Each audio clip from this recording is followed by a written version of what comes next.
Ideas en Movimiento, el espacio para la opinión, las propuestas, la crítica y la información, bajo la dirección del comunicador social Jorge Luis Cabrera.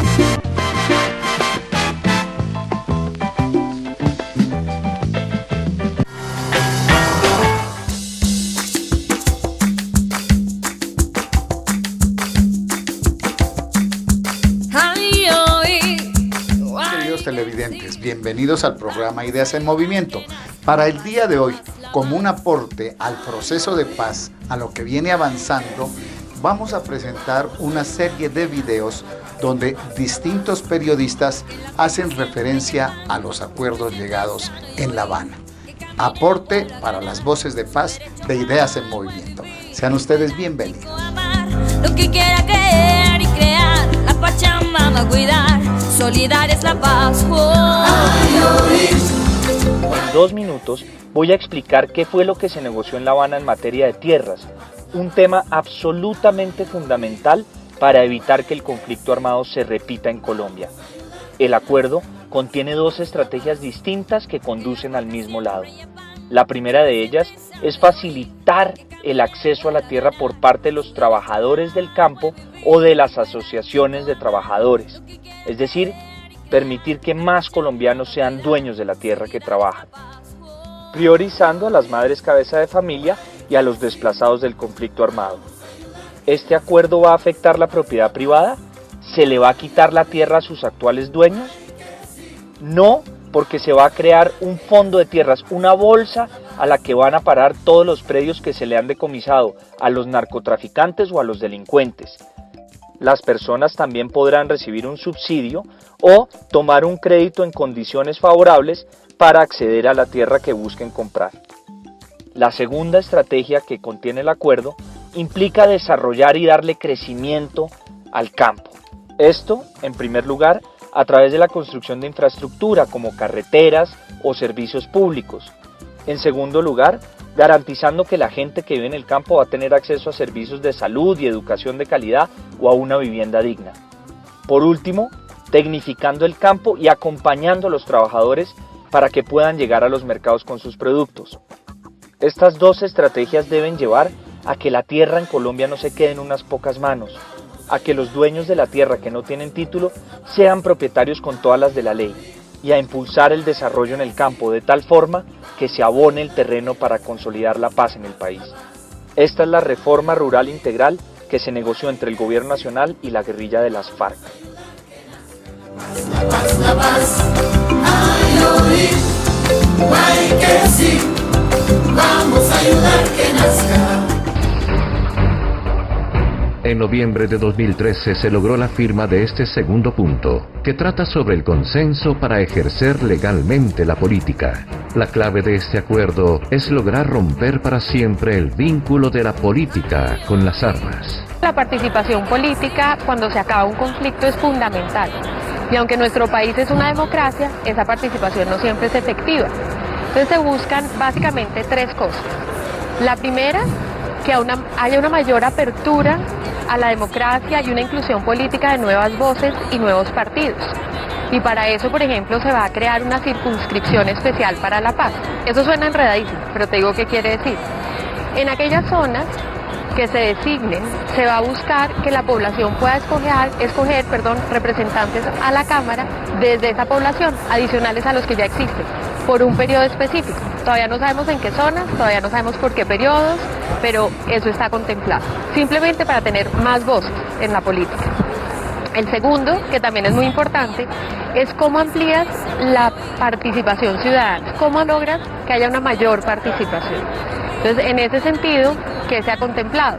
Por ejemplo, que haya mayor facilidad para que los ciudadanos participen, que haya mayores garantías en esa participación, que haya más transparencia en esa participación, que existan más incentivos para que el ciudadano participe. Y el último, que es muy importante, es cómo rompemos los vínculos entre la política y las armas. En nuestro país, desafortunadamente, y lo muestra nuestra historia, las armas y la política han estado juntas. Aquí se busca separarse. Entonces se van a diseñar sistemas de seguridad y de protección para aquellos líderes políticos que salgan, digamos, a dar estas nuevas voces, pero también para líderes sociales, para líderes de movimientos que en algún momento pueden estar en riesgo por estar haciendo política. Se busca separar esas dos cosas. Tercero, soluciona el problema de drogas ilícitas.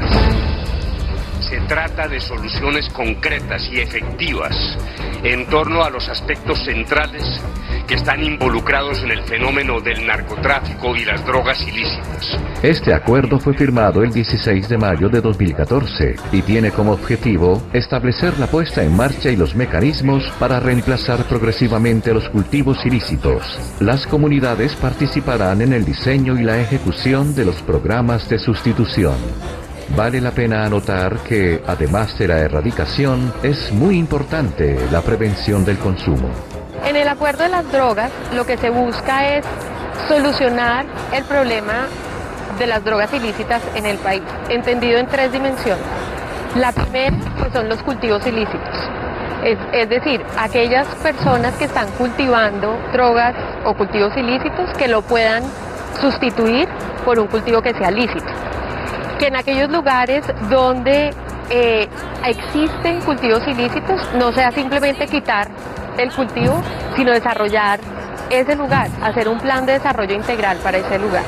Segundo elemento es el consumo. En nuestro país hay consumo de drogas. Entonces se han desarrollado y se contemplan en el acuerdo algunos mecanismos para atender ese consumo y ese fenómeno en nuestro país. Y el tercero es la lucha contra el narcotráfico. Ahí hay un elemento muy importante que me parece clave mencionar, y es que en este acuerdo se ha incluido el programa de desminado. El programa de desminado en el marco de la lucha contra los cultivos ilícitos es importante porque permite hacer la erradicación, pero en el marco del posconflicto es fundamental.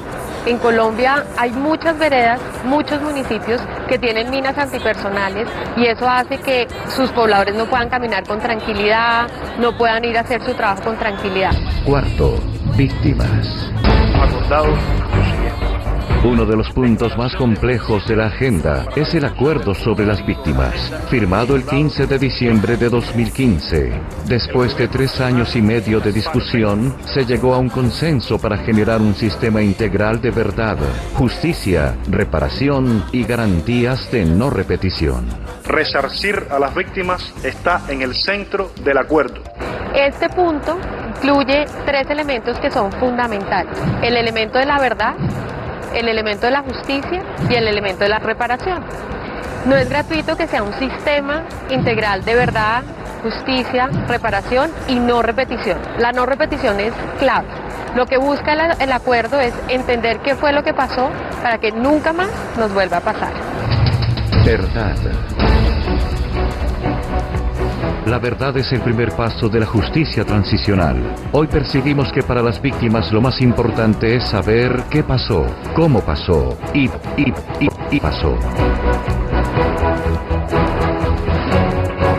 La verdad se ha contemplado en 2 estrategias. La Comisión de Esclarecimiento de la Verdad, que busca entender qué fue lo que sucedió, en qué contexto se dieron qué acciones y cómo, digamos, eso alimentó el conflicto o generó victimización dentro del conflicto. Lo que se diga en la Comisión de la Verdad no puede ser usado como prueba judicial. Eso es muy importante cuando veamos la parte más de justicia.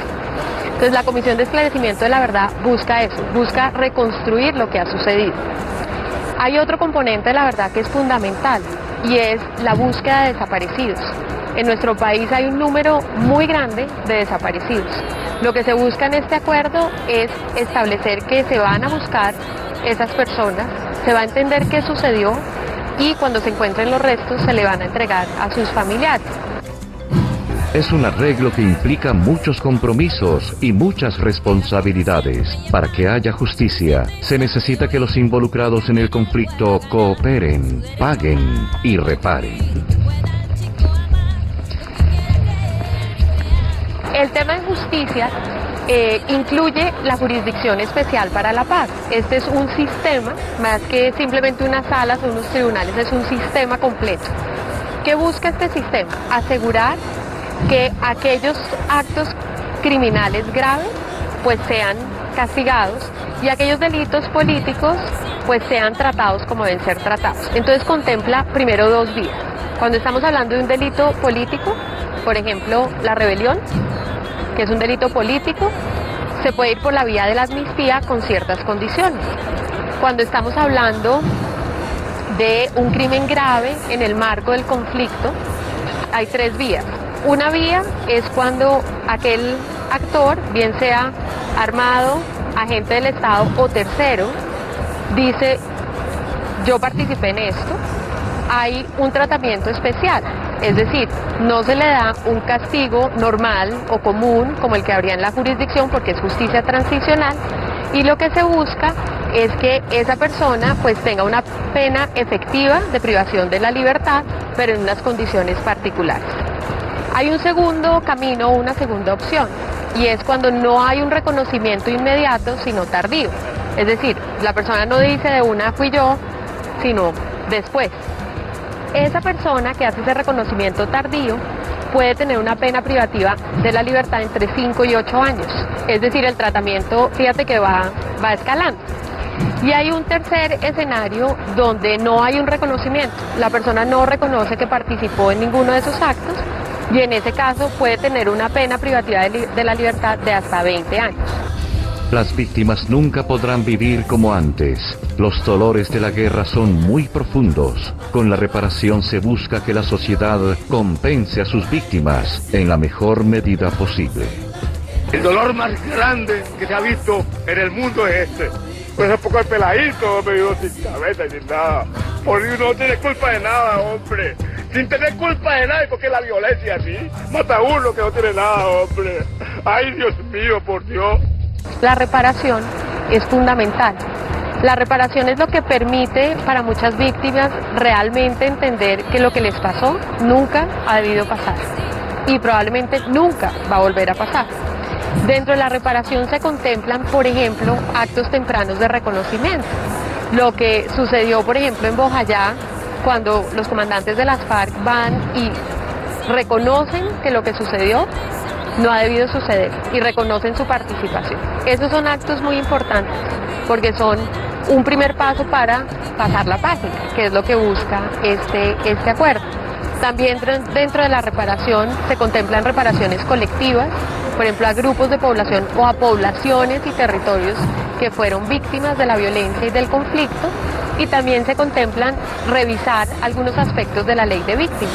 Que nazca la paz, la paz, la paz. Que en las bocas siempre llevan suficiente sano y oír que camine el pueblo a ganar. Hoy se anunciaron 3 cosas muy importantes. Lo primero es en las condiciones del cese bilateral, y eso significa cómo se va a verificar el mecanismo de Naciones Unidas e incluso los protocolos para la entrada y la salida de las zonas de ubicación. Lo segundo es que se anunció eso, cómo va a ser el proceso de dejación de armas, en qué periodo van a dejar las armas, eso que llaman el D90, el D150, que son los días después de la firma que se van a dejar las armas. 22 zonas de ubicación en total y nada que ver con caguancitos ni nada por el estilo. Y lo tercero, se anunció el mecanismo de refrendación. Las FARC aceptan que va a haber un plebiscito, lo que significa que el pueblo colombiano se va a pronunciar si le gusta o no lo firmado en La Habana.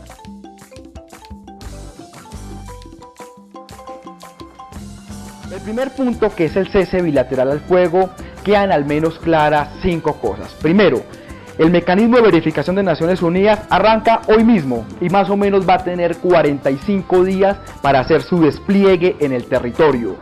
2.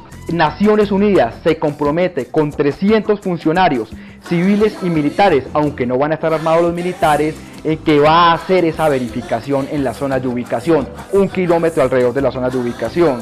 Tercero, el cese bilateral al fuego va a ser prácticamente en el momento de la firma, es decir, no arranca hoy, va a arrancar por lo menos en 45 o 46 días, muy cercano a la firma. Siguiente cosa, queda claro que por fuera de las zonas de ubicación van a ser las fuerzas militares las que van a garantizar la seguridad, van a tener un papel muy importante, como lo dijo el presidente Santos y reconoció el propio Timochenko. Y lo último es que el cese bilateral al fuego es el día de la fiesta nacional. Ese día Colombia va a poder gritar: acabamos esto, se acabó esto y comenzará otra etapa. Vienen muchos problemas, ELN, urabeños, coca y minería. Pero este conflicto, que arrancó en 1948, la fundación de las FARC en 1964, se va a acabar en 45, 46 días, esto va a finalizar.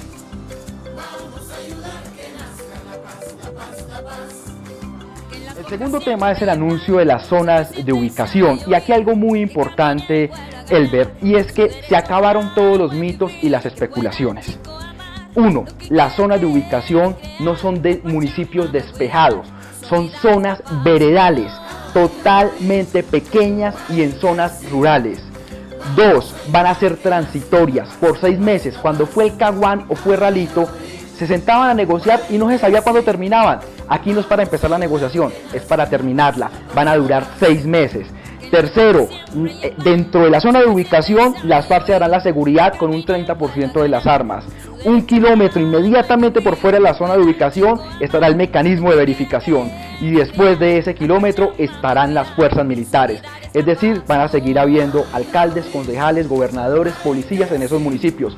Son 22 zonas de ubicación, 22 municipios de los 1.103 que tiene el país. Apenas el 2% del total de municipios. Así que aquí no hay ni caguanes, ni ralitos, ni nada por el estilo.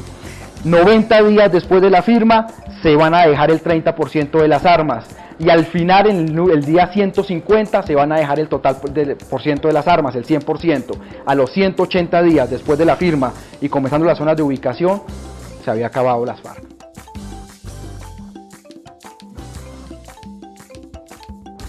El gobierno, en todo caso, en el comunicado del Gaspar y el gobierno se anunciaron 22 zonas de ubicación. El gobierno acaba de hacer la aclaración, y la Alta Consejería para la Paz, de que van a ser 23 zonas de ubicación y van a haber 8 zonas campamentarias grandes. ¿Cómo van a funcionar?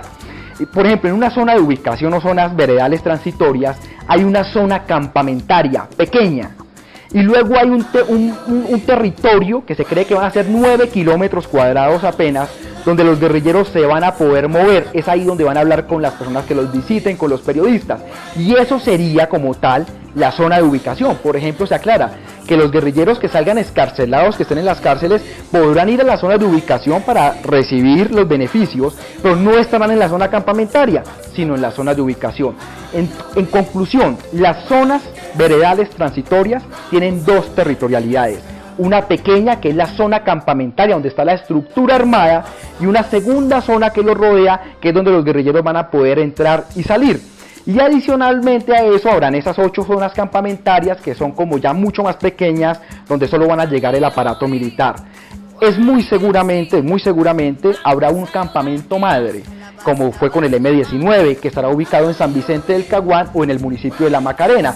Y esa zona va a ser un poco más grande que el resto. No olvidemos que el presidente propiamente dijo que podrán ser más amplias o más pequeñas, mientras que en zonas como el norte del Cauca, donde muy seguramente habrá otra, será apenas una vereda.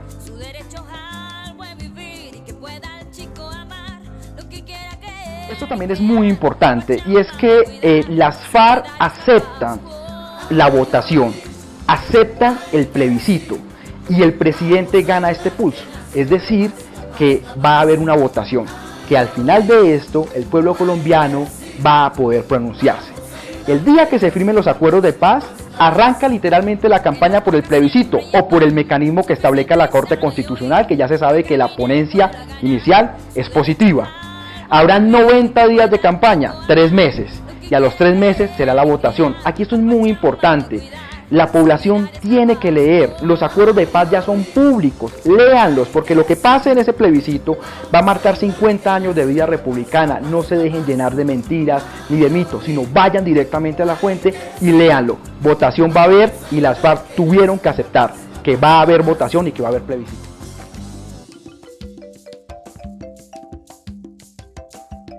Los próximos 6 meses que vienen, los últimos 6 meses de este año, son absolutamente complejos. Van a haber 3 cronogramas superpuestos unos a otros.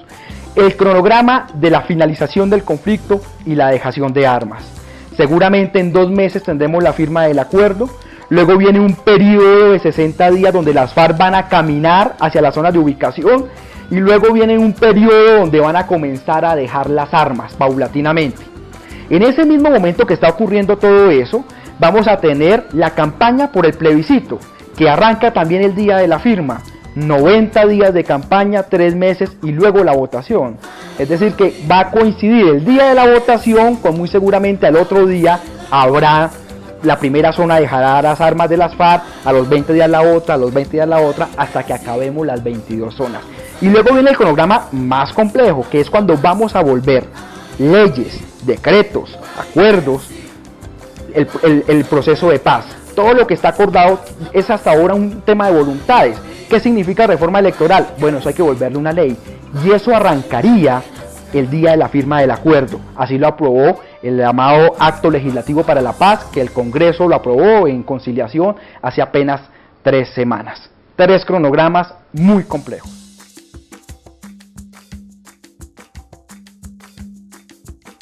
Ese fue el tercer anuncio que se hizo hoy. ¿Cuáles son las garantías de seguridad? Y aquí se hablan de 3 cosas. Garantías para la participación política, para las FARC, por ejemplo, el tema de carros, escoltas, etcétera. Garantías de que las FARC van a dejar las armas y van a cumplir el mecanismo de verificación de Naciones Unidas, los containers y los días, el D+1, D+5, D+50, D+90 y D+150, que son los días, las fechas claves de este proceso de dejación de armas. Y tercero, las garantías de seguridad para las zonas donde antes operaban las FARC. También quedó claro, está superado, eso incluye la lucha contra el paramilitarismo y algo muy importante, Elber. Fíjese usted que todos los mecanismos que se crearon para el tema de las garantías de seguridad, las FARC aceptan la institucionalidad. La Unidad Nacional de Protección va a proporcionar los esquemas de seguridad. La policía va a crear un cuerpo élite para la lucha contra el crimen organizado. Y la Fiscalía va a crear una unidad especial para el tema de lucha contra el crimen organizado. ¿Qué significa esto? Que las FARC se someten a la institucionalidad. Vamos a ayudar que nazca la paz, la paz, la paz.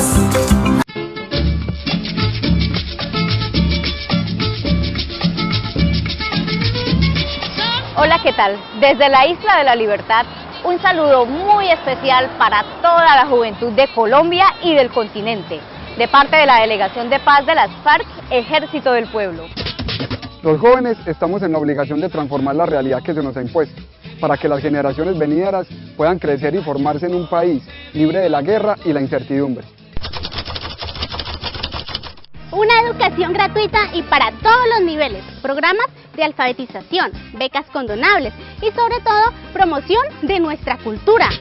El fortalecimiento y fomento de las organizaciones populares, la asistencia técnica tanto en el tema agropecuario como en el de participación política, así como el desarrollo de los medios de comunicación locales y regionales.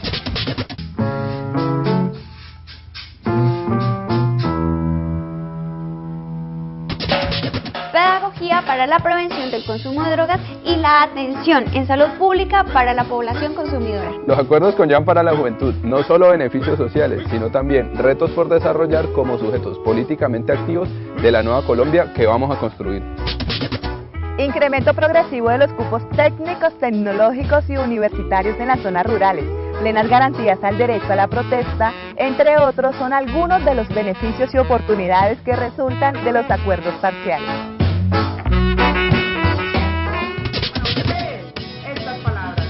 En el nombre de los explotados, de los niños descalzos y mal alimentados, de mujeres y hombres mal pagados, mal formados, de los campesinos amenazados, venimos a hablar de paz, pero no estamos asustados, que descuidan sus negocios y su bienestar interno. A nosotros nos duele, pues nos preocupa el pueblo, se demuestra en cada lucha, todo el mundo puede verlo, aunque intenten jodernos con recursos modernos, pues tienen formado un circo que les llaman gobierno. Somos el músculo vital y nuestro compromiso es empujar los cambios profundos que Colombia tanto necesita. La Delegación de Paz de las FAREP les envía un saludo fraterno de fuerza y de moral.